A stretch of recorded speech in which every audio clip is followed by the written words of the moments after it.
आज की इस वीडियो में हम बात करने जा रहे हैं द मैट्रिक्स 2026 की अपकमिंग मूवी के बारे में। जी हाँ दोस्तों, द मैट्रिक्स एक बेहतरीन फ्रेंचाइजी है जिसमें 4 मूवीज़ देखने को मिल चुकी हैं। चारों सुपर डुपर हिट रही थी और 5वीं का हमें इंतज़ार है। तो आज हम इसी अगले पार्ट जो कि हमें 2026 तक देखने को मिल सकता है, इसी पर बात करेंगे। इसके pre production, releasing, casting, fact, detail सारी कुछ इन्फॉर्मेशन है वो इसी वीडियो में कवर करने वाले हैं। तो आप हमारे इस यूट्यूब चैनल पर नए हो तो please subscribe our YouTube channel, like our video. एक अमेरिकी साइंस फिक्शन एक्शन फिल्म है जिसका सह निर्माण और निर्देशन लाना वाचोव्स्की ने किया है। उन्होंने डेविड मिशेल और एलेक्जेंडर हेमन के साथ मिलकर इसकी पटकथा भी लिखी है। ये द मैट्रिक्स फिल्म श्रृंखला की चौथी फिल्म है। फिल्म में Keanu Reeves, Carrie Anne Moss, Yahya Abdul Mateen द्वितीय, Jessica Henwick, Jonathan Groff, Neil Patrick Harris, Priyanka Chopra Jonas, Lambert Wilson, Christina Ricci, Freema Agyeman और जाडा पिंकट स्मिथ सहित कई जाने माने कलाकार हैं। रेवोल्यूशंस के 60 साल बाद की कहानी पर आधारित ये फिल्म नियो की कहानी है, जो एक वीडियो गेम डेवलपर के रूप में एक साधारण जीवन जीता है, लेकिन कल्पना और वास्तविकता के बीच अंतर करने में उसे कठिनाई होती है। विद्रोहियों का एक समूह मॉर्फियस के एक प्रोग्राम किए गए संस्करण की मदद से नियो को मैट्रिक्स के एक नए संस्करण से मुक्त कराता है और ट्रिनिटी को बंदी बनाने वाले एक नए दुश्मन से लड़ता है। रेवोल्यूशंस की रिलीज के बाद वाकोव्स्कीज ने एक और मैट्रिक्स फिल्म बनाने की संभावना से इनकार कर दिया। वार्नर ब्रदर्स ने लगातार इस फ्रेंचाइजी को पुनर्जीवित करने में रुचि दिखाई और वाकोव्स्कीज द्वारा सीक्वल बनाने के सभी प्रस्तावों को ठुकराए जाने के बाद जैक पेन को एक नई पटकथा लिखने के लिए नियुक्त किया। 2019 के अंत में आखिरकार चौथी मैट्रिक्स फिल्म की घोषणा की गई, जिसमें लाना वाकोव्स्की लिली के बिना निर्देशक के रूप में वापस आईं और रीव्स और मॉस ने अपनी भूमिकाएं दोहराईं। फिल्म की शूटिंग फरवरी 2020 में शुरू हुई, लेकिन अगले महीने कोविड-19 महामारी के कारण रोक दी गई। वाकोव्स्की ने फिल्म को बीच में ही छोड़ने पर विचार किया, लेकिन कलाकारों ने उन्हें इसे पूरा करने के लिए प्रोत्साहित किया। शूटिंग अगस्त में फिर से शुरू हुई और 3 महीने बाद समाप्त हुई। द मैट्रिक्स रिसरेक्शंस का प्रीमियर 16 दिसंबर 2021 को सैन फ्रांसिस्को के कास्ट्रो थिएटर में हुआ और वार्नर ब्रदर्स पिक्चर्स द्वारा इसे सिनेमाघरों और HBO मैक्स स्ट्रीमिंग सेवा के माध्यम से 22 दिसंबर को रिलीज किया गया। फिल्म को आलोचकों से मिली-जुली समीक्षाएं मिली और बॉक्स ऑफिस पर ये उम्मीदों पर खरी नहीं उतरी। $190 मिलियन के प्रोडक्शन बजट के मुकाबले इसने दुनिया भर में केवल $160.2 मिलियन की कमाई की। इसे 75वें ब्रिटिश अकादमी फिल्म पुरस्कारों में सर्वश्रेष्ठ विशेष दृश्य प्रभावों के लिए नामांकन मिला। एक सीक्वल पर काम चल रहा है जिसका निर्देशन ड्रू गोडार्ड करेंगे। कथानक बग्स नाम की एक युवती को पता चलता है कि मैट्रिक्स पुराने कोड को एक लूप में चला रहा है, जिससे वो क्षण फिर से घटित हो रहा है जब ट्रिनिटी ने पहली बार मैट्रिक्स के भीतर नियो को पाया था।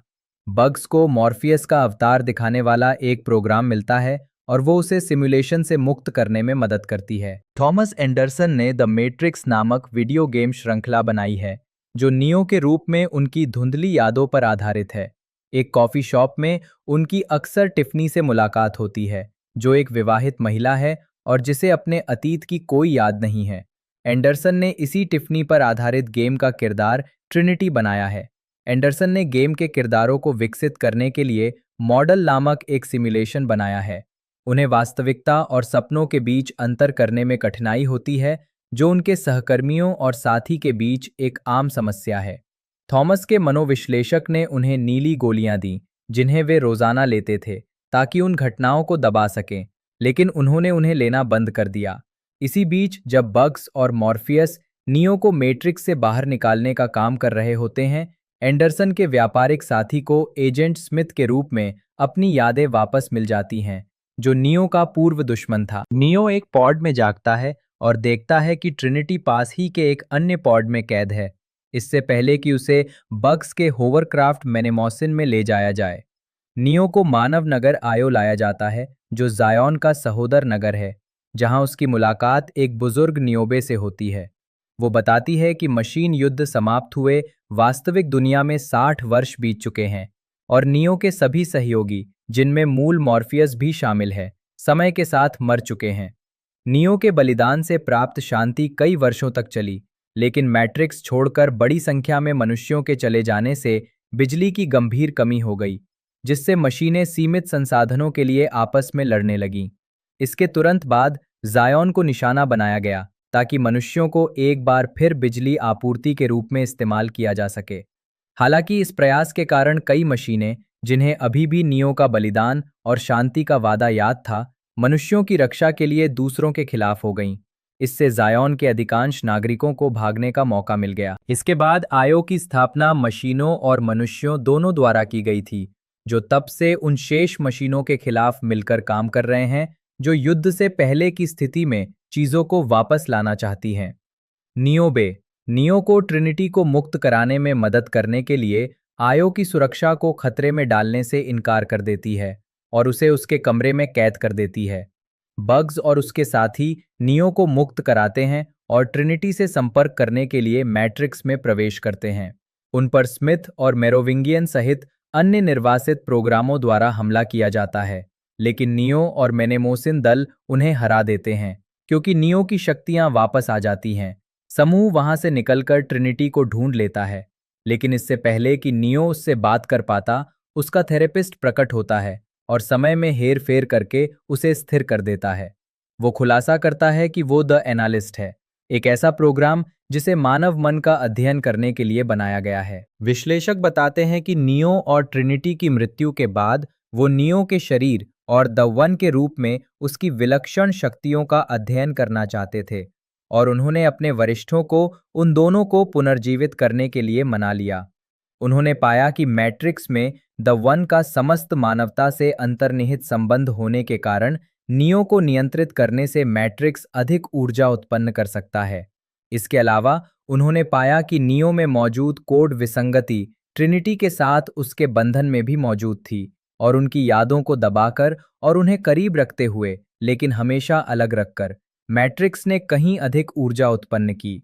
ऊर्जा संकट को हल करने से विश्लेषक को आर्किटेक्ट से सत्ता छीनने का अवसर मिला, जिसके बाद उन्होंने भावनात्मक हेरफेर द्वारा मनुष्यों को नियंत्रित करने के लिए मैट्रिक्स का पुनर्निर्माण किया, ये दावा करते हुए कि मनुष्य आमतौर पर वही मानते हैं जो वे मानना चाहते हैं। नियो की मुक्ति ने प्रणाली को अस्थिर कर दिया और मैट्रिक्स को रिबूट करने के लिए एक सुरक्षा तंत्र सक्रिय हो गया, लेकिन विश्लेषक ने अपने वरिष्ठों को ये समझाकर रिबूट को रोक दिया कि ट्रिनिटी को जान से मारने की धमकी देने से नियो अपने पॉड में वापस जाने के लिए विवश हो जाएगा। नियो और बग्स आयो लौटते हैं और सैटी से बात करते हैं, जो एक निर्वासित प्रोग्राम है जिससे नियो पहले मिल चुका है। एनालिस्ट के हाथों अपने माता पिता की मौत का बदला लेने के लिए सैटी ट्रिनिटी को मुक्त कराने की योजना बनाने में मदद करती है। मैट्रिक्स में वापस आकर नियो एनालिस्ट के साथ एक समझौता करता है। अगर वो ट्रिनिटी को मैट्रिक्स छोड़ने के लिए मनाने में असफल रहता है तो वो अपने पॉड में लौट जाएगा। नियो से बात करते हुए टिफनी ट्रिनिटी के रूप में अपनी पहचान की पुष्टि करती है। अपनी हार का एहसास होने पर एनालिस्ट उसे मारने की कोशिश करता है, लेकिन एजेंट स्मिथ प्रकट होता है और उस पर हमला करता है, जो नियो के पुनर्जीवन के परिणाम स्वरूप बहाल होने के बाद अपनी कैद का बदला लेना चाहता है। नियो, ट्रिनिटी और बाकी लोग अपने वाहनों में बैठकर भाग निकलते हैं, लेकिन रोबोट प्रोग्रामों और हमलावर हेलीकॉप्टरों की भीड़ सड़कों पर उनका पीछा करती है। मैट्रिक्स से निकाले जाने वाले आखिरी लोगों में से एक होने के नाते नियो और ट्रिनिटी एक गगनचुंबी इमारत की छत पर फंस जाते हैं। हाथ पकड़कर वे छलांग लगा देते हैं और ट्रिनिटी उन्हें सुरक्षित स्थान पर ले जाने के लिए उड़ने लगती है। मैट्रिक्स पर ट्रिनिटी के नए नियंत्रण के साथ दोनों विश्लेषक का सामना करने के लिए लौटते हैं। वे उन्हें पुनर्जीवित करके दूसरा मौका देने के लिए उनका धन्यवाद करते हैं और साथ ही अपनी घृणा भी व्यक्त करते हैं। नियो और ट्रिनिटी एक साथ आकाश में उड़ जाते हैं और मैट्रिक्स को फिर से बनाने की योजना बनाते हैं। ढालना मुख्य लेख। मैट्रिक्स श्रृंखला के पात्रों की सूची। कीनू रीव्स नियो के रूप में। थॉमस एंडरसन मैट्रिक्स के पिछले संस्करण से भविष्यवाणी किया गया एक। नियो को मशीनों द्वारा मरम्मत करके मैट्रिक्स के एक नए संस्करण में फिर से डाल दिया गया है। उसकी यादों को दबाकर उसे नियंत्रण में रखा गया है। नियो के बलिदान के 60 साल बीत जाने के बावजूद मशीनों द्वारा उसके शरीर में किए गए संशोधनों के कारण नियो की उम्र केवल 20 साल बढ़ी है। स्टीवन रॉय प्रतिबिंबों और विभिन्न अतिरिक्त दृश्यों में मूल नियो के अवतार की भूमिका निभाते हैं। Carrie Anne Moss Trinity Tiffany के रूप में नियो की प्रेमिका, जिसे पहली फिल्म में मॉर्फियस ने मैट्रिक्स से मुक्त किया था और मशीन युद्ध के अंत में मार दिया गया था। मशीनों ने उसके शरीर को पुनः प्राप्त किया, उसकी मरम्मत की और उसमें बदलाव किए और उसे मैट्रिक्स के एक नए संस्करण में पुनः डाल दिया। नियो की तरह उसके पिछले जीवन की यादें मशीनों द्वारा दबा दी गईं और वह टिफनी बन गई, जो उपनगरीय इलाके में रहने वाली 3 बच्चों की मां है और मोटरसाइकिलों की शौकीन है। उसकी मृत्यु के 60 साल बीत जाने के बावजूद मशीनों द्वारा उसके शरीर में किए गए बदलावों के कारण ट्रिनिटी की उम्र केवल 20 साल बढ़ी है। Yahya Abdul Mateen second Morpheus agent Smith के रूप में नियो द्वारा एक मॉडल के हिस्से के रूप में बनाया गया एक प्रोग्राम, जो मूल मॉर्फियस उस हैकर के लक्षण अपनाता है जिसने उसे मूल रूप से मैट्रिक्स से मुक्त किया था, साथ ही नियो के कट्टर दुश्मन एजेंट स्मिथ के पहलुओं को भी। इस किरदार को पिछली फिल्मों में लॉरेंस फिशबर्न ने निभाया था। फिशबर्न के किरदार का संस्करण आर्काइव फुटेज के उपयोग के माध्यम से दिखाया गया है। जेसिका हेनविक बक्स के रूप में एक सफेद खरगोश टैटू वाली गनस्लिंगर और होवरक्राफ्ट मेनेमोसिन की कप्तान। हेनविक अपने चरित्र को दर्शकों की आंखें के रूप में वर्णित करती हैं। जॉनथन ग्रॉफ स्मिथ के रूप में थॉमस के व्यापारिक साझेदार और नियो के पूर्व कट्टर दुश्मन और मैट्रिक्स के एजेंट। पिछली फिल्मों में इस किरदार को ह्यूगो वीविंग ने निभाया था। वीविंग अभिलेखीय फुटेज के उपयोग के माध्यम से स्मिथ के रूप में भी दिखाई देते हैं। भूमिका की तैयारी के लिए ग्रॉफ ने वीविंग के प्रदर्शन वाले यूट्यूब क्लिप देखे, मूल त्रयी को फिर से देखा और मैरी शेली की फ्रैंकस्टीन, फिलिप के डिक की रचनाएं और क्रिस्टोफर इशरवुड की द बर्लिन स्टोरीज पढ़ीं। हालांकि वो वीविंग की नकल नहीं करना चाहते थे, बल्कि लड़ाई के दृश्यों के दौरान भूमिका से अधिक जुड़ाव महसूस करते थे। ऐसे दृश्यों के लिए प्रशिक्षण के दौरान उनके समर्पण के परिणाम स्वरूप स्टंट टीम के एक सदस्य ने ग्रॉफ को द सैवेज उपनाम दिया। नील पैट्रिक हैरिस विश्लेषक के रूप में मैट्रिक्स के वर्तमान संस्करण का निर्माता, जो थॉमस के चिकित्सक के रूप में भेष बदलकर अपने मरीज के साथ उसके सपनों के पीछे के अर्थ को समझने और उन्हें वास्तविकता से अलग करने के लिए काम करता है, जबकि उसे मैट्रिक्स के भीतर रखता है। प्रियंका चोपड़ा जोनास सती के रूप में एक निर्वासित कार्यक्रम, जिसे बिना किसी उद्देश्य के बनाया गया था, जो मशीन युद्ध के अंत से कुछ समय पहले नियो से मिली थी। इस किरदार को तनवीर के अटवाल ने द मैट्रिक्स रिवॉल्यूशंस में निभाया था। क्रिस्टीना रिकी ग्विंडिवेरे के रूप में थॉमस की वीडियो गेम कंपनी में एक बिजनेस एग्जीक्यूटिव। जाडा पिंकेट स्मिथ नियोबे के रूप में मानवगढ़ आयो की एक सेनापति और होवरक्राफ्ट लोगोस की पूर्व कप्तान। स्मिथ ने पिछली 2 फिल्मों से अपनी भूमिका दोहराई। स्मिथ के कृत्रिम मेकअप को लगाने में 5 घंटे लगे, ताकि ऐसा लगे कि उनके किरदार की उम्र 60 साल हो गई है। टेल्मा हॉपकिंस फ्रेया के रूप में आयो में वनस्पति विज्ञान के प्रमुख।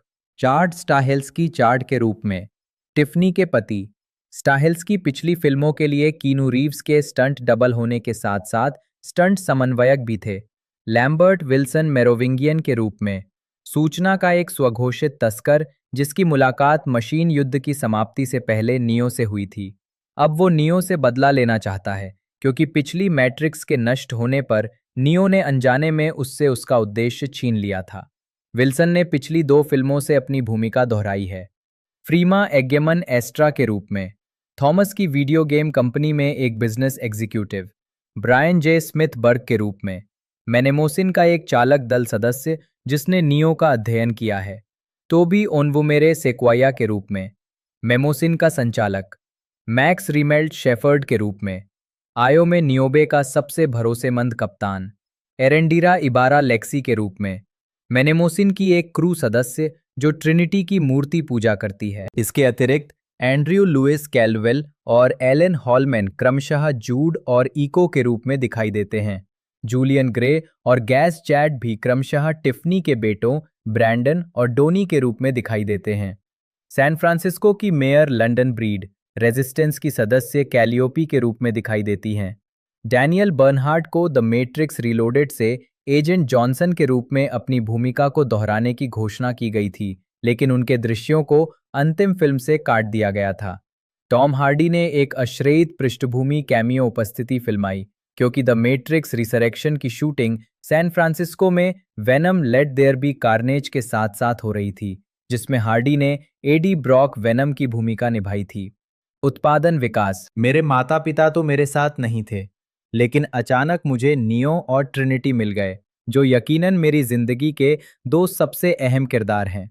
इन दोनों किरदारों को फिर से जिंदा देखकर मुझे तुरंत सुकून मिला, और ये बहुत ही सरल है। आप इसे देखकर कह सकते हैं, ठीक है, ये दोनों लोग मर गए, और ठीक है, इन्हें फिर से जिंदा कर दो, और ओह, क्या अच्छा नहीं लगता? हाँ, लगता है।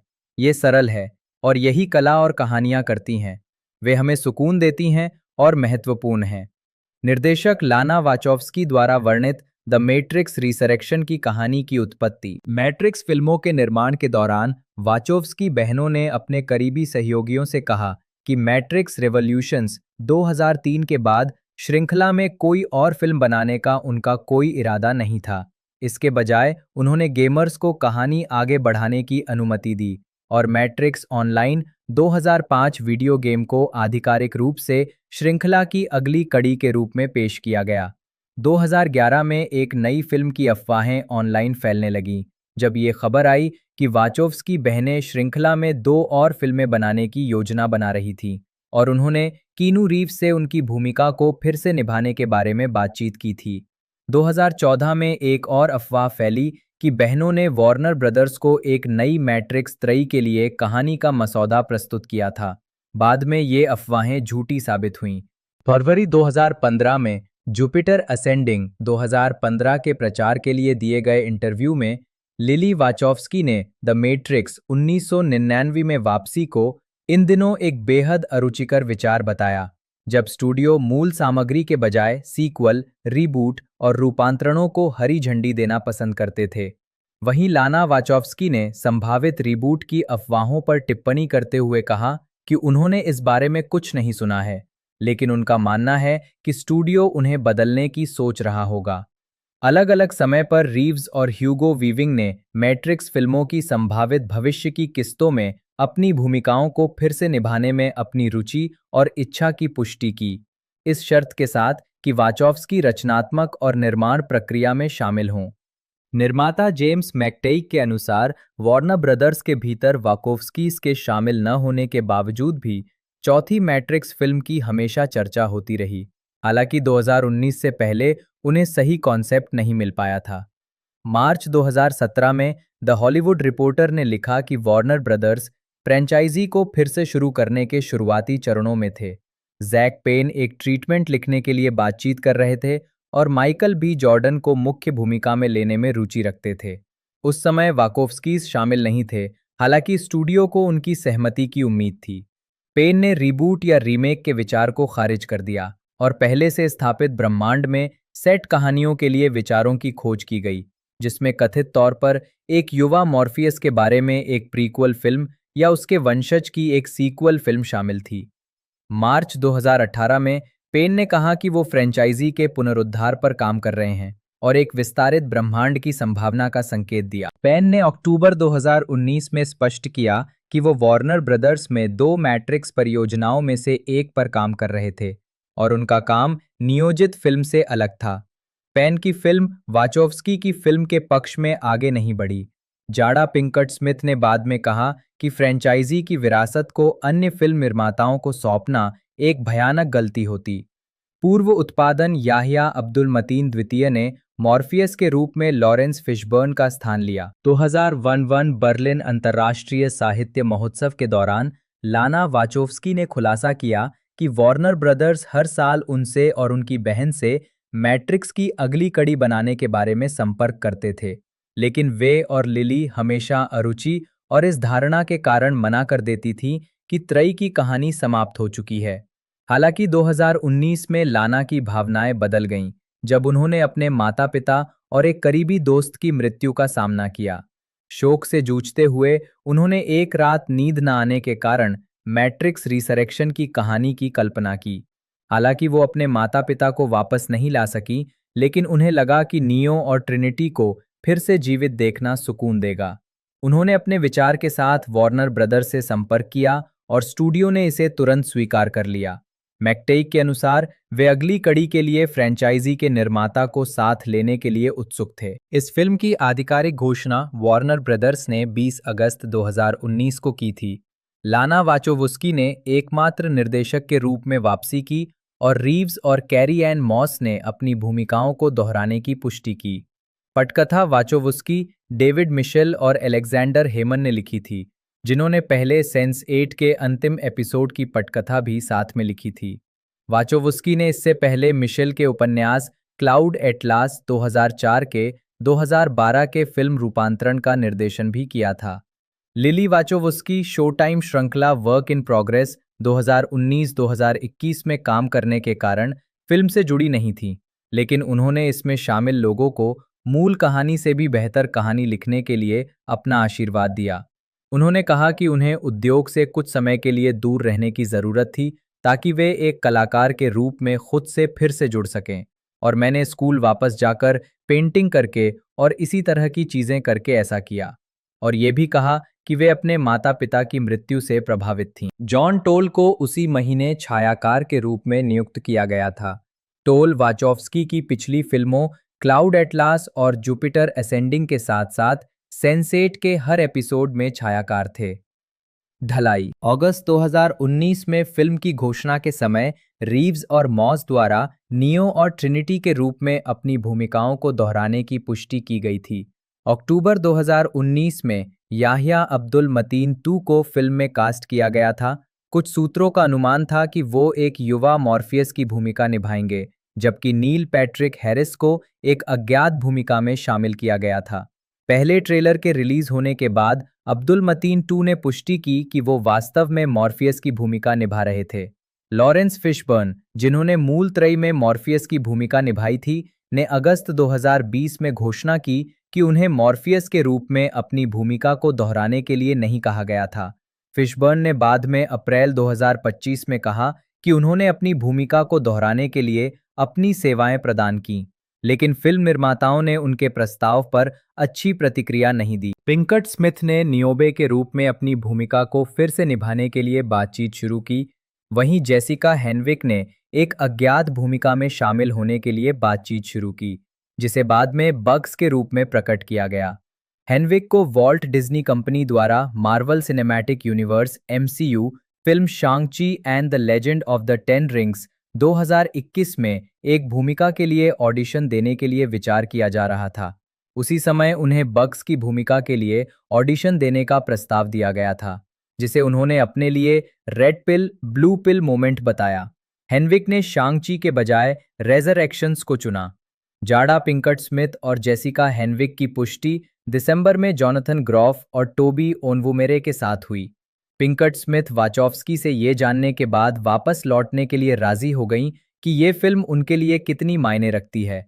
उन्होंने नियोबे के लिए कुछ अलग-अलग संस्करणों पर विचार किया, जब तक कि वे चरित्र को एक वृद्ध रूप में चित्रित करने पर सहमत नहीं हो गए। जनवरी 2020 में एरेंडिरा इबारा को कास्ट किया गया और प्रियंका चोपड़ा अंतिम बातचीत में शामिल हुईं। उसी महीने लैम्बर्ट विल्सन, जिन्होंने सीक्वल में मेरोविंगियन की भूमिका निभाई थी, ने खुलासा किया कि वो वापसी के लिए बातचीत कर रहे हैं।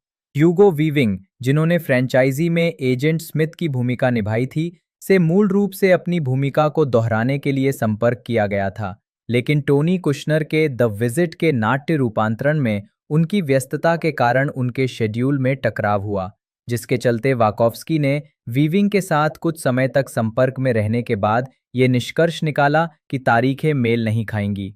बाद में वीविंग के फिल्म में दिखाई देने की पुष्टि हुई, लेकिन मूल त्रयी के आर्काइव फुटेज के माध्यम से, जबकि ग्रॉफ को दिसंबर 2021 में स्मिथ के रूप में कास्ट किए जाने की पुष्टि हुई, जिन्होंने वीविंग की जगह ली। चोपड़ा और विल्सन की कास्टिंग की पुष्टि फरवरी 2020 में एंड्रयू कैलवेल, ब्रायन जे स्मिथ और एलन हॉलमैन के शामिल होने के साथ हुई। कुछ अटकलों के बाद चोपड़ा को फिल्म में सती की भूमिका निभाते हुए दिखाया गया। ये किरदार पहले तनवीर के अटवाल ने रिवॉल्यूशंस में निभाया था। जो पेंटोलियानो, जो पहली फिल्म में साइफर के रूप में दिखाई दिए थे, ने अप्रैल 2020 में अपनी भूमिका को फिर से निभाने में रुचि व्यक्त की। हालांकि पहली फिल्म में उनके किरदार की मृत्यु हो गई थी। उन्होंने लाना वाचोवस्की को उन्हें वापस लाने की संभावना के बारे में संदेश भी भेजा, लेकिन उन्हें उनकी ओर से कोई जवाब नहीं मिला। सितंबर 2020 में ये घोषणा की गई कि Daniel Bernhard the Matrix reloaded 2003 से एजेंट जॉनसन के रूप में अपनी भूमिका को फिर से निभाएंगे। क्रिस्टीना रिक्की को जून 2021 में कलाकारों के हिस्से के रूप में घोषित किया गया था। उन्होंने पहले वाचोवस्की के साथ स्पीड रेसर 2008 में काम किया था। सितंबर 2021 में टेल्मा हॉपकिंस को भी कलाकारों में शामिल होने की घोषणा की गई थी। दिसंबर 2021 में फिल्म के प्रीमियर से एक सप्ताह से भी कम समय पहले हेनविक ने पुष्टि की कि उन्होंने टॉम हार्डी के एक पृष्ठभूमि कैमियो वाले दृश्य की शूटिंग की थी, क्योंकि Venom let there be Carnage 2021 की शूटिंग रेजरेक्शन के साथ साथ चल रही थी। हालांकि ये अभी स्पष्ट नहीं है कि हार्डी की उपस्थिति को अंतिम फिल्म में रखा गया था या नहीं। उनकी अगली निर्देशित फिल्म क्लाउड एटलास थी, जो डेविड मिशेल के 2004 के इसी नाम के उपन्यास पर आधारित थी, और इसमें टॉम हैंक्स और हाले बेरी सहित कई कलाकारों ने अभिनय किया था। क्लाउड एटलास को जर्मन फिल्म निर्माता टॉम टाइकवर के सहयोग से लिखा और निर्देशित किया गया था, जिनसे वाचोव्स्की ने कई साल पहले उपन्यास का परिचय कराया था। फिल्म निर्माता किसी स्टूडियो से वित्त पोषण प्राप्त करने में असफल रहे। वार्नर ब्रदर्स द्वारा दिए गए $20 मिलियन को छोड़कर और बहुत कठिनाइयों के बाद फिल्म का निर्माण स्वतंत्र रूप से किया गया। $100 मिलियन से अधिक के बजट के साथ इसे उस समय तक की सबसे महंगी स्वतंत्र फिल्म और जर्मन ब्लॉकबस्टर का पहला प्रयास माना गया। फिल्म का प्रदर्शन सितंबर 2012 में 37वें वार्षिक टोरंटो अंतर्राष्ट्रीय फिल्म महोत्सव में हुआ और इसे खूब सराहना मिली और दर्शकों ने खड़े होकर तालियां बजाईं। एक महीने बाद इसकी सामान्य रिलीज पर इसे मिली-जुली समीक्षाएं मिली और अंततः ये सर्वश्रेष्ठ फिल्म और सबसे खराब फिल्म दोनों सूचियों में शामिल हुई। कुल मिलाकर समीक्षाएं मिली-जुली से सकारात्मक थीं। फिल्म को कई नामांकन और पुरस्कार मिले, विशेष रूप से इसके तकनीकी पहलुओं के लिए, जिसमें जर्मन फिल्म पुरस्कार के लिए 10 नामांकन शामिल हैं, जिनमें से इसने 5 जीते। इसे 5 सैटर्न पुरस्कार नामांकन भी मिले, जिनमें से इसने 2 जीते। डेविड मिशेल को क्लाउड एटलास की पटकथा पसंद आई। उन्होंने सेट पर कुछ समय बिताया, जिसमें एक कैमियो फिल्माना भी शामिल था, और परिणाम के बारे में उनकी सकारात्मक राय थी। वाचोवस्की के अनुसार ये फिल्म उनकी सबसे कठिन फिल्मों में से एक थी, जिस पर उन्हें सबसे अधिक गर्व है और जिसके बारे में उन्हें बताया गया है कि इसने लोगों के जीवन को सबसे अधिक छुआ है। उनका मानना है कि क्लाउड एटलास वो फिल्म होगी जिसके लिए उन्हें याद किया जाएगा। लाना 2012 टोरंटो अंतर्राष्ट्रीय फिल्म महोत्सव में। इसके बाद वाचोव्स्की ने जुपिटर असेंडिंग का निर्माण और निर्देशन किया, जो एक मौलिक स्पेस ओपरा पटकथा थी जिसे उन्होंने खुद लिखा था। फिल्म 2015 में रिलीज हुई थी। इसमें चैनिंग टैटम और मिला कुनिस ने अभिनय किया है और वाचोव्स्की के नियमित सहयोगी जॉन गायटा ने विजुअल इफेक्ट्स और किम बैरेट ने कॉस्ट्यूम डिजाइन किए हैं। डेडलाइन के अनुसार जुपिटर असेंडिंग की वित्तीय और आलोचनात्मक विफलता के कारण वार्नर ब्रदर्स के साथ उनका व्यावसायिक संबंध, जो द मैट्रिक्स फ्रेंचाइजी से शुरू हुआ था, समाप्त हो गया। उनका अगला प्रोजेक्ट नेटफ्लिक्स की साइंस फिक्शन ड्रामा सीरीज सेंस8 थी, जिसे उन्होंने जे माइकल स्ट्रेजिंस्की के साथ मिलकर बनाया और लिखा था। सेंस8 में अंतर्राष्ट्रीय कलाकारों की टोली है और इसकी शूटिंग दुनिया भर के कई शहरों में हुई थी। वाचोव्स्की ने पहले सीजन के अधिकांश एपिसोड का निर्देशन किया, जबकि बाकी एपिसोड मैकटेइग, टाइकवर और उनकी फिल्मों के जाने माने visual effect supervisor Dan glass ने निर्देशित किए, जो निर्देशन के क्षेत्र में उनका पहला काम था। पहले सीजन का प्रीमियर 2015 में हुआ और इसे आमतौर पर सकारात्मक समीक्षाएं मिलीं, विशेष रूप से इसके भव्य निर्माण और विविध तथा एलजीबीटी पात्रों और विषयों की प्रस्तुति के लिए, और इसने उत्कृष्ट ड्रामा सीरीज के लिए ग्लैड मीडिया पुरस्कार जीता। इसे उत्कृष्ट मूल मुख्य शीर्षक संगीत के लिए प्राइम टाइम एमी पुरस्कार नामांकन भी मिला। पहले सीजन के बाद लिली ने इससे ब्रेक लिया, जो कि सीरीज के बाकी बचे सीजन के लिए भी जारी रहा। 23 दिसंबर 2016 को एक क्रिसमस स्पेशल रिलीज किया गया। शो के दूसरे सीजन का शेष भाग मई 2017 में रिलीज किया गया। इसके बाद तीसरे सीजन को रद्द कर दिया गया और सेंस8 का समापन 2 घंटे के फिनाले के साथ हुआ, जो जून 2018 में प्रसारित हुआ। जून 2016 में academy of motion picture arts and sciences ने वाचोव्स्की परिवार को अपने सदस्यों में शामिल होने के लिए आमंत्रित किया। हालांकि अप्रैल 2025 में लिली वाचोव्स्की ने एक साक्षात्कार के दौरान कहा, मैं एकेडमी में नहीं हूं, मैं एकेडमी में शामिल नहीं होने जा रही हूं। एकल परियोजनाएं मई 2019 में ये खबर आई कि लिली, एबी मैकेनानी और टिम मेसन द्वारा शो टाइम के लिए बनाई गई drama comedy series work in progress के 8 एपिसोड वाले पहले सीजन की सहलेखिका और सह शो रनर होंगी। ये सीरीज दिसंबर 2019 में प्रीमियर हुई। जनवरी 2020 में सीरीज को 10 एपिसोड वाले दूसरे सीजन के लिए नवीनीकृत किया गया, जिसमें लिली की भागीदारी जारी रहेगी। अगस्त 2019 में ये घोषणा की गई कि लाना मैट्रिक्स श्रृंखला की चौथी किस्त द मैट्रिक्स रिसरेक्शंस को लिखने, निर्देशित करने और निर्मित करने के लिए वापस आ रही हैं, जिसमें रीव्स और मॉस भी अपनी भूमिकाओं को दोहराएंगे। ये वाचोव्स्की परिवार के केवल एक सदस्य द्वारा बनाई गई पहली फिल्म है। लाना ने डेविड मिशेल और एलेक्जेंडर हेमन के साथ पटकथा लिखी। फिल्म दिसंबर 2021 में रिलीज हुई। फरवरी 2024 में कोलाइडर ने घोषणा की कि लिली ट्रैश माउंटेन का निर्देशन करेंगे, जो एक ऐसे युवा समलैंगिक व्यक्ति की कहानी है जो अपने जमाखोर पिता की मृत्यु के बाद के हालातों से निपटने के लिए शिकागो से ग्रामीण मिसौरी लौटता है। ये फिल्म जुपिटर असेंडिंग के बाद लिली का पहला निर्देशन प्रयास है, जिसमें कैलेब हीरोन मुख्य भूमिका में होंगे। हीरोन और रूबी कैस्टर द्वारा लिखित होगी और कॉलिन ट्रेवरो, एडी वाइसमैन और जूलिया लेबेदेव द्वारा निर्मित होगी। अप्रैल 2024 में ये घोषणा की गई कि वार्नर ब्रदर्स एक नई मैट्रिक्स श्रृंखला विकसित कर रहे हैं, जिसमें ड्रू गोडार्ड लेखन और निर्देशन करेंगे और लाना कार्यकारी निर्माता के रूप में काम करेंगी। अक्टूबर 2024 में लिली ने ऑटो स्ट्रेडल को बताया कि उन्होंने और उनके साथी मिकी रे महोनी ने द हंट नामक एक क्वीर ट्रांस स्क्रिप्ट लिखी है।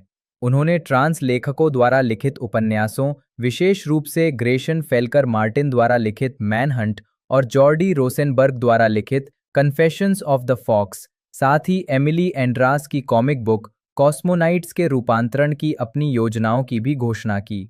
जुलाई 2025 में ये घोषणा की गई कि लिली जीना रोसेरो द्वारा निर्देशित लघु फिल्म डॉल्स के लिए कार्यकारी निर्माता के रूप में काम करेंगी। फिल्म को पूरी तरह से ट्रांस कलाकारों के साथ द स्टेपफोर्ड वाइव्स का रूपांतरण बताया गया था।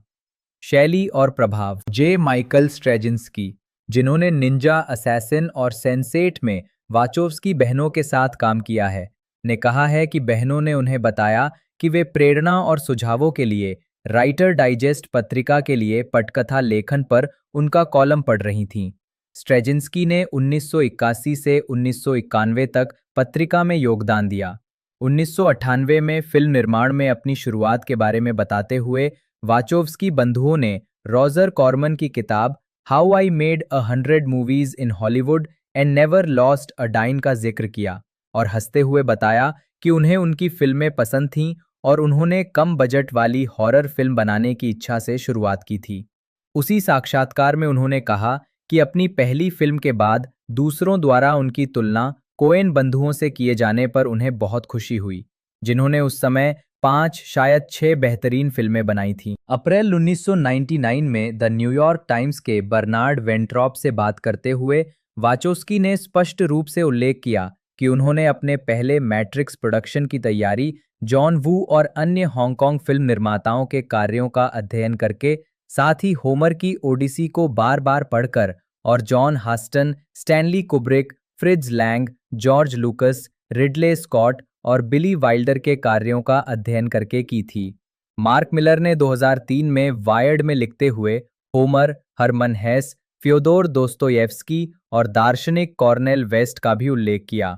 1998 में गैटफ्लाई के साथ एक साक्षात्कार में अपनी पहली फिल्म के बाद वाचोव्स्की ने ह्यूस्टन जैसे treasure of the Sierra Madre और वाइल्डर जैसे सनसेट बुलेवार्ड और लॉस्ट वीकेंड से अपने प्रभाव या आनंद को दोहराया, और इसमें एल्फ्रेड हिचकॉक जैसे स्ट्रेंजर्स ऑन अ ट्रेन और साइको, रोमन पोलांस्की जैसे रिपल्शन और फ्रांसिस फोर्ड कोपोला गॉडफादर फिल्में और द कॉन्वर्सेशन के प्रभावों को जोड़ा। केन विल्बर को एक प्रेरणा स्रोत के रूप में उद्धृत किया गया है। वाचोवस्की दंपति बहुभाग वाली कहानियां सुनाने के अपने प्रेम को स्वीकार करते हैं। लाना ने कहा है, क्योंकि हम कॉमिक पुस्तकों और टॉलकिन त्रयी को पढ़ते हुए बड़े हुए हैं, इसलिए सिनेमा में धारावाहिक कथाओं को लाना हमारी रुचि का विषय है। लिली कहती हैं, हमें लगता है कि फिल्में काफ़ी उबाऊ और अनुमान लगाने योग्य होती हैं। हम दर्शकों की अपेक्षाओं को चुनौती देना चाहते हैं। अपने कार्यों में व्यक्त विषयों के संदर्भ में लाना ने ब्रह्मांड की अकथनीय प्रकृति, जो हमारी चेतना के साथ निरंतर संवाद में है, और हमारी चेतना वास्तव में ब्रह्मांड की अकथनीय प्रकृति को प्रभावित करती है, अंतः संबंध और सतह के नीचे छिपे सत्य, पसंद और नापसंदगी का विरोधाभास, अतिशयोक्ति, आध्यरूपिक सीमाओं, रूढ़ियों से परे जाना, नस्ल एक महत्वपूर्ण घटक, और लिंग यह हमारे सबसे महत्वपूर्ण सांस्कृतिक विषयों में से एक है, का उल्लेख किया है। वाचोव्स्की बंधुओं ने द मैट्रिक्स के लुक पर कॉमिक बुक कलाकार जियोफ डैरो की कला के प्रभाव का उल्लेख किया। उन्होंने ये भी कहा कि Ghost in the Shell, Ninja Scroll और अकीरा जैसी एनीमे फिल्मों ने उन्हें प्रेरित किया। उन्होंने कहा, एनीमे में एक चीज जो वे करते हैं और जिसे हमने अपनी फिल्म में लाने की कोशिश की है, वो है एक्शन दृश्यों में समय और स्थान का संयोजन। वाचोव्स्की ने क्लाउड एटलास के लिए स्टैनली क्यूब्रिक की 2001 अ स्पेस ओडिसी को एक प्रमुख प्रेरणा बताया। उन्होंने पहली बार फिल्म तब देखी जब वे क्रमशः 10 और 7 साल के थे। Lana 2001 A Space Odyssey, Blade Runner, Mavi and Rose और माई नेबर टोटोरो से सबसे अधिक प्रभावित हुई हैं। दोनों Wachowski Ghost in the Shell, Akira, Wicked City, Ninja Scroll और Fist of the North Star anime फिल्मों के प्रशंसक हैं। लिली ने टेड लेविन के बफेलो बिल के माध्यम से ट्रांसजेंडर पात्रों के चित्रण के लिए The Silence of the Lambs की आलोचना की है, और मार्च 2016 में विंडी सिटी टाइम्स में अपने बयान में फिल्म पर ट्रांसजेंडर समुदाय को राक्षस और बदनाम करने का आरोप लगाया है, जिसमें मीडिया अक्सर इसका इस्तेमाल ट्रांसजेंडर विरोधी विज्ञापनों के लिए करता है, ताकि ट्रांस महिलाओं को संभावित शिकारी के रूप में चित्रित किया जा सके और उन्हें महिलाओं के बाथरूम का उपयोग करने से रोका जा सके, ये तर्क देते हुए कि हम शिकारी नहीं हैं, हम शिकार हैं। उनकी फिल्मों के किसी भी होम वीडियो रिलीज में कोई भी हटाए गए दृश्य शामिल नहीं है। लाना कहती हैं कि अपनी फिल्मों से अक्सर दृश्य काटने के बावजूद वे ऐसे रिलीज में हटाए गए दृश्यों को शामिल नहीं करना चाहती, क्योंकि इससे ये संकेत मिलेगा कि उनकी फिल्में अपूर्ण हैं। वे अपने तैयार उत्पादों से प्यार करती हैं और उन्हें पूर्ण मानती हैं। इसी कारण से उन्होंने अपनी फिल्मों को निर्देशक के संस्करण या विस्तारित संस्करणों के साथ होम वीडियो के लिए रिलीज नहीं किया है। वे ऑडियो कमेंट्री ट्रैक रिकॉर्ड करने से भी बचती हैं। उन्होंने केवल बाउंड के लेजर डिस्क के लिए रिकॉर्ड किए गए ट्रैक में ही भाग लिया है। बहनों का कहना है कि उन्होंने सीखा है कि अपनी फिल्मों की व्याख्या प्रस्तुत करने का मतलब है कि दर्शक अपनी स्वयं की व्याख्या व्यक्त करने की संभावना कम रखेंगे। लगातार सहयोग करने वाले वाचोव्स्की अक्सर अपनी फिल्मों के लिए एक ही मूल फिल्म क्रू को काम पर रखते हैं। लाना कहती हैं कि वे ऐसा आंशिक रूप से सकारात्मक माहौल सुनिश्चित करने के लिए करते हैं। ये एक परिवार की तरह है, हर कोई एक दूसरे का बहुत सम्मान करता है, लाना कहती हैं। उन्होंने अपने नेटफ्लिक्स शो सेंस8 के लिए टेलीविजन क्रू का चयन करते समय भी इसी प्रक्रिया का पालन किया।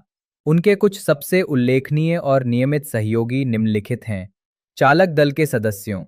चालक दल का सदस्य अवश्यम भावी गणित का सवाल, पुनः लोड मैट्रिक्स, मैट्रिक्स क्रांतियां, स्पीड रेसर, क्लाउड एटलस, बृहस्पति आरोही, सेंस8। भूमिकाएं, अतिरिक्त सहयोग, कास्ट सदस्य अवश्यम भावी मैट्रिक्स त्रयी, स्पीड रेसर, क्लाउड एटलस, बृहस्पति आरोही, सेंस8। अतिरिक्त सहयोग, फिल्म निर्माण और कॉमिक बुक प्रकाशन, Animatrix, logo, The Matrix Reloaded, The Matrix Revolutions, The Animatrix और एंटर द मैट्रिक्स के निर्माण के दौरान वाचोव्स्की बंधुओं ने इयॉन एंटरटेनमेंट, इयॉन प्रोडक्शंस से भ्रमित ना हो नामक अपनी प्रोडक्शन कंपनी बनाई, जिसका उद्देश्य सभी संबंधित भागीदारों के समन्वय और निर्देशन का काम करना था। यहीं पर विभिन्न एफएक्स विक्रेताओं द्वारा अपना तैयार काम भेजने के बाद फिल्मों को संपादित किया गया था। इयॉन की आंतरिक वीएफएक्स टीम ईएससी ने मैट्रिक्स की 2 सीक्वल फिल्मों के लिए कई विजुअल इफेक्ट शॉट्स किए और अन्य विक्रेताओं के साथ समन्वय किया। ईएससी को 2004 की गर्मियों में बंद कर दिया गया था।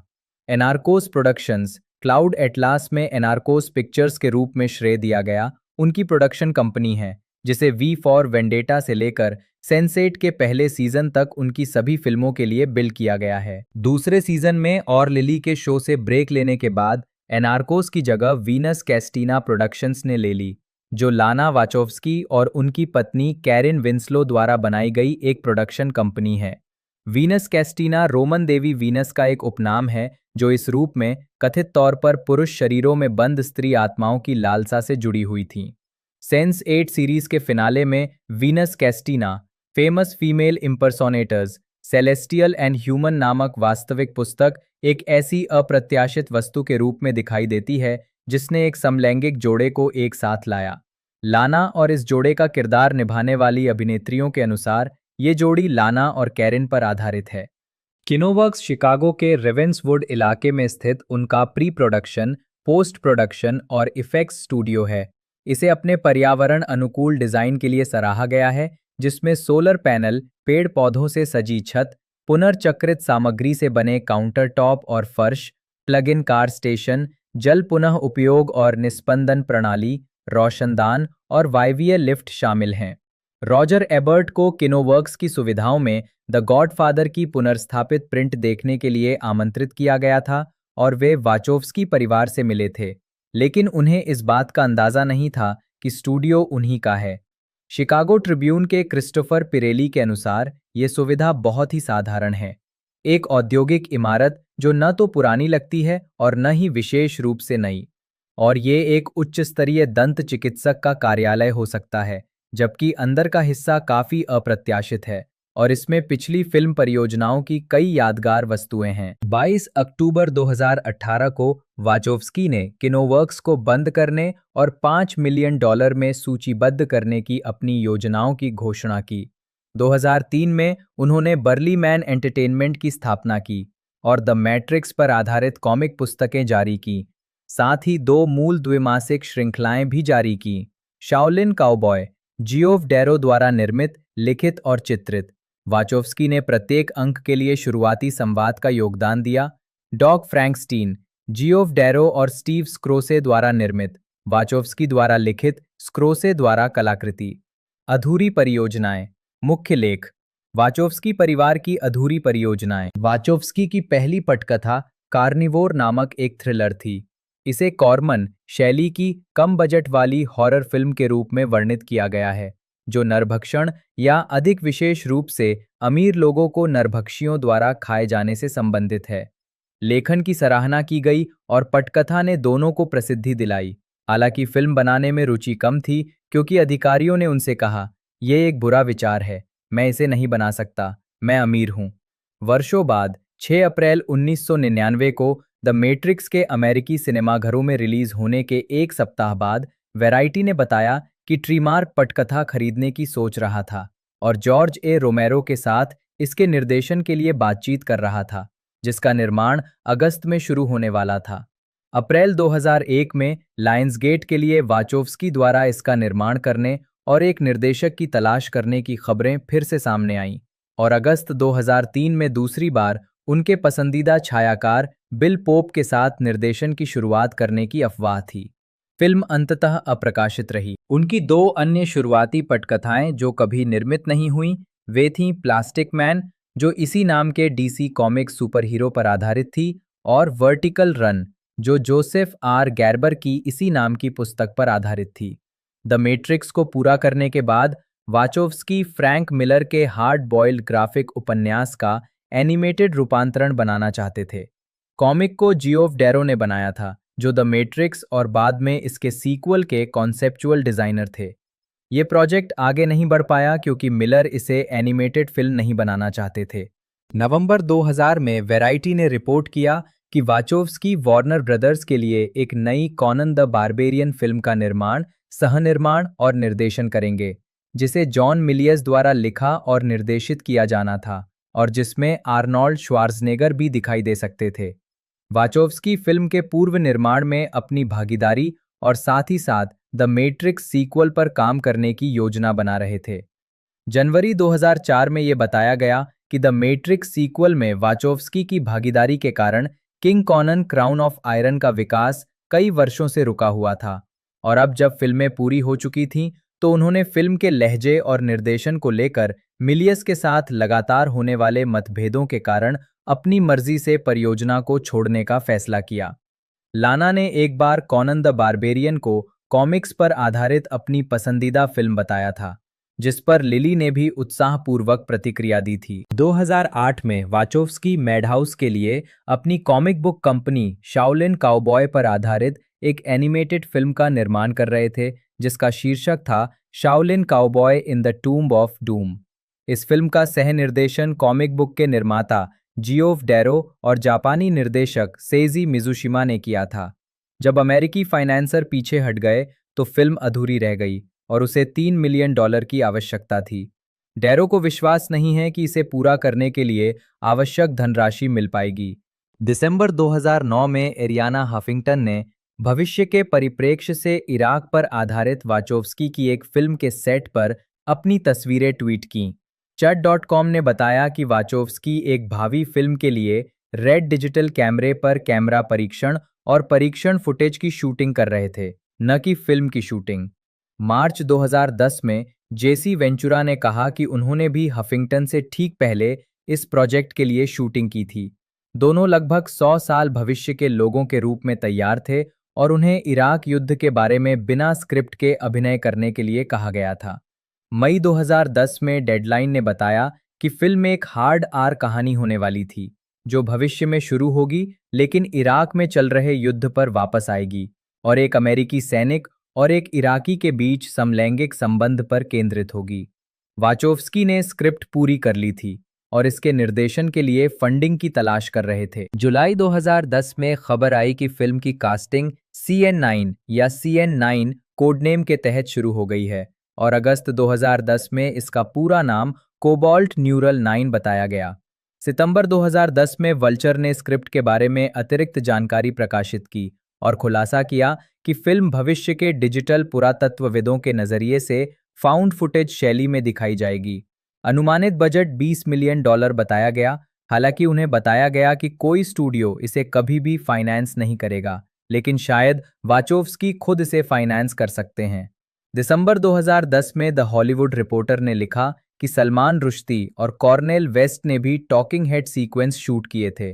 साथ ही हैफिंगटन और वेंचुरा की पहले से रिपोर्ट की गई भागीदारी भी थी, लेकिन वाचोव्स्की फाइनेंसिंग में आ रही दिक्कतों के कारण दूसरी फिल्मों पर विचार कर रहे थे।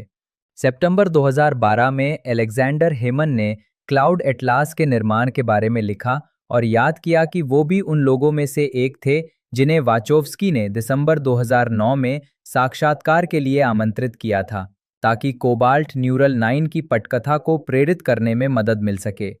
फिल्म के बारे में आखिरी अपडेट अक्टूबर 2012 में आया था, जब वाचोव्स्की परिवार से इसके बारे में पूछा गया था और उन्होंने जवाब दिया था कि वे इसे बनाने के लिए अभी भी उत्सुक हैं, क्योंकि उन्होंने इसमें वित्तीय रूप से $5 मिलियन और भावनात्मक रूप से दोनों तरह से निवेश किया था, भले ही ये फिल्म के अलावा किसी अन्य रूप में ही क्यों ना हो।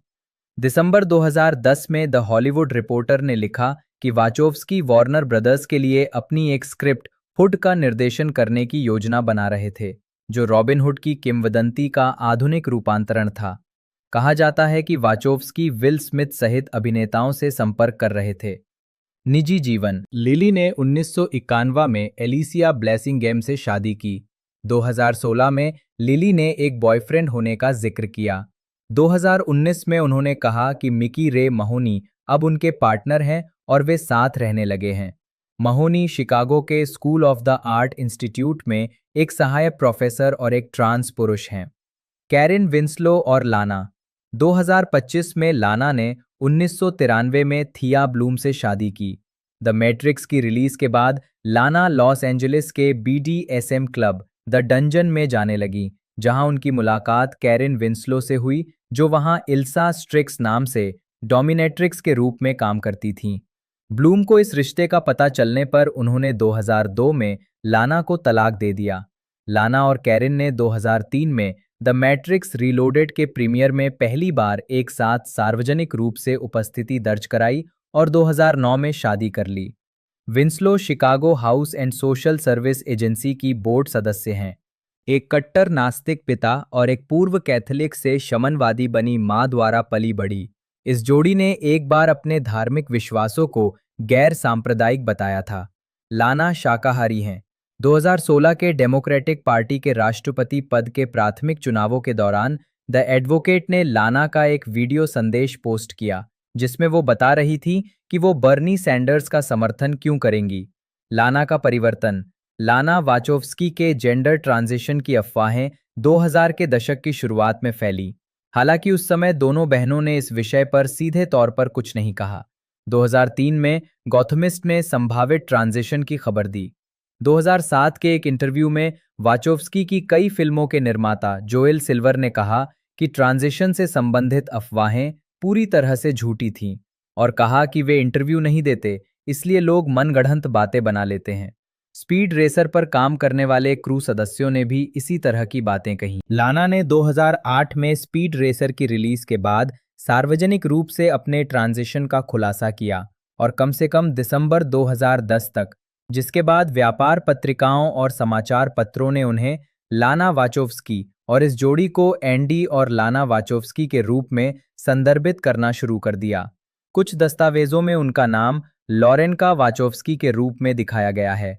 जुलाई 2012 में लाना ने ट्रांजिशन के बाद अपनी पहली सार्वजनिक उपस्थिति दर्ज की, एक वीडियो में क्लाउड एटलास के पीछे की रचनात्मक प्रक्रिया पर चर्चा करते हुए। लाना ट्रांसजेंडर के रूप में सामने आने वाली पहली प्रमुख हॉलीवुड निर्देशक हैं। बात कर ले आखिरी मूवी के बारे में, जो उसका जो कलेक्शन था वो भी बेहतरीन रहा था। लगभग बजट बात कर ले 190 मिलियन का था, कलेक्शन इतना ही था और बॉक्स ऑफिस कलेक्शन 200 मिलियन तक पहुंच गया था।